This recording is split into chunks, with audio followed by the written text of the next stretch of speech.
Hello guys, मेरा नाम शैलेंद्र सार है। आपने मेरी पिछली वीडियो जिसके पहले जो मैंने बनाया था वो देखी ही होगी, जिसमें मैंने कहा था कि मेरे जो है जब तक मोबाइल स्टैंड और माइक नहीं आ जाता तब तक मेरे 50 सब्सक्राइबर जो है कंप्लीट कर देंगे।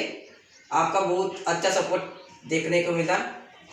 मेरे जो है 253 सब्सक्राइबर कंप्लीट हो चुकी है। तो जिस जिस लोगों ने मुझे जो सपोर्ट दिखाया मेरे ऊपर, उनके लिए सबसे पहले धन्यवाद उनको। आज जो है मैंने ऐसे ही वीडियो बनाने की देखा, तो आज का जो टॉपिक था हमारा अध्याय 3 का दो चर वाले रैखिक समीकरण युग्म है ना, जिसमें प्रश्न वाली 3.1 पे हम है अभी।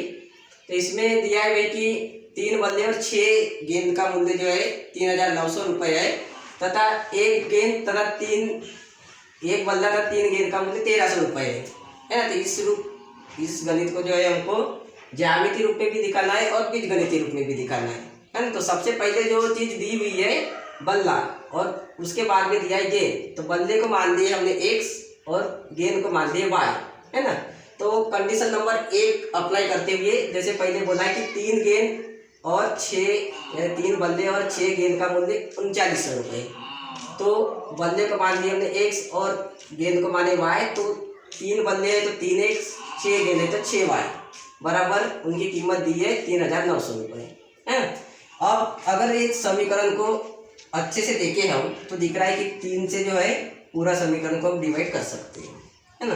तो 3 को जो है इस समीकरण को हमने विभाजित कर दिए। तो 3 एकम 3, 3 दूनी 6, 3 एकम 3, 3 3 9, 0 0। तो जो एक नया समीकरण जो निकल के आया तो आ गया x + 2y बराबर 1300, 1300 ठीक है। तो हम दो चर वाले रैखिक समीकरण युग्म पढ़ रहे हैं, जिसका जो है मानक समीकरण a1x + b1y + c1 बराबर 0 होता है। तो उसके अकॉर्डिंग लिखने के लिए जो है हमने ये 1300 को एक पक्ष में लाके दूसरे पक्ष में 0 पे रख दिया है।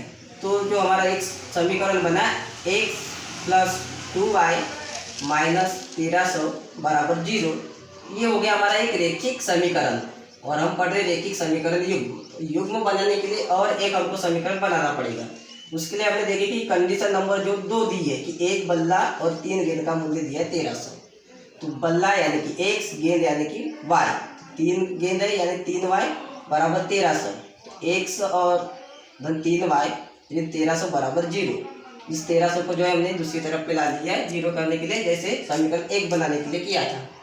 तो अब समीकरण 1 से जो है y का मान निकालना पड़ेगा, क्योंकि ये दोनों जो है बीजगणितीय रूप में आ चुका है, लेकिन ज्यामितीय रूप में अभी लाना बाकी है, ग्राफ बनाना पड़ेगा उसका। तो समीकरण 1 से y का मान निकालने के लिए समीकरण 1 लिए, तो y का मान कुछ इस प्रकार से निकलेगा कि 1300 x बटे 2, क्योंकि यहाँ पे जो है 2 गुना में है और डबल डिजिट वाला यहाँ पे ग्राफ वाले समीकरण में चलता नहीं है। तो इस y का मान समीकरण 1 से 1300 x बटे 2 आ जाएगा। उसी प्रकार से समीकरण 2 से y का मान निकालना है हमें। तो समीकरण 2 जो है x + 3y - 1300 बराबर 0। जो समीकरण 2 है तो x को जो है और 1300 को इस 0 के साइड में ला लेना है। तो एक 3y बराबर हो गया 1300 x। तो y बराबर आ गया 1300 x बटे 3। ये जो गुना वाला 3 है उसको भाग में ला देंगे, ठीक है। फिर समीकरण 1 की भाई हमको सारणी बताना है। तो x की वैल्यू और y की वैल्यू हमको पता रहना चाहिए। तो हमने x के बराबर रख दिए 100, तो 1300। अब y का मान निकालना है, तो 1300 में से 100 को माइनस कर दिए, बच गया 1200। अब डिवाइड करना है इसको 200 से, तो 1200 को 2 से डिवाइड करेंगे तो आ जाएगा 600। साथ में अब दूसरा मान निकालना है, क्योंकि कम से कम हमें 2 मान यहाँ पे आ नहीं सकते एक रेखा निकालने के लिए। x का मान रख दी गई 300, तो 1300 में से 300 घटाए तो आगे 1 डिवाइड करें तो 500। इस प्रकार से हमें जो है सारणी 1 बनानी है।